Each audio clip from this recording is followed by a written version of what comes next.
Hello friends, good morning. Rajeshwari Sambalpuri blog में आपका स्वागत है। 2 बड़ा चम्मच तेल, छोटा चम्मच सरसों का नमक, 3 हरी मिर्च, प्याज का पेस्ट डाल देंगे। 2 मिनट इसे चला देंगे। अदरक लहसुन पेस्ट डाल देंगे। आधा चम्मच हल्दी पाउडर डाल देंगे। 1 बड़ा चम्मच मिर्ची पाउडर। अगर मेरा वीडियो पसंद आए लाइक करें, कमेंट करें, शेयर करें, सब्सक्राइब करना ना भूलें। 2 चम्मच धनिया पाउडर डाल देंगे।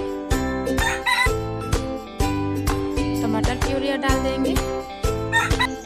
10 मिनट के लिए इसे ढक देंगे। 10 मिनट बाद ढक्कन को निकाल देंगे। इसे अब भून देंगे जब तक तेल निकल गया। इसमें नमक डाल देंगे। इसे और एक बार चला देंगे। अब इसमें छोले और आलू को डाल देंगे।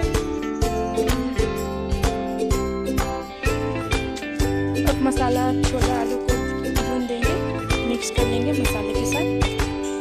1 कटोरा पानी डाल देंगे 10 के लिए। अब इसे ढक देंगे। अब इसका ढक्कन निकाल देंगे।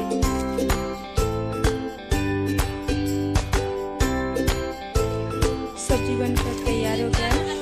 आप भी इसे घर में एक बार जरूर ट्राई करिएगा। सिंपल सा रेसिपी है।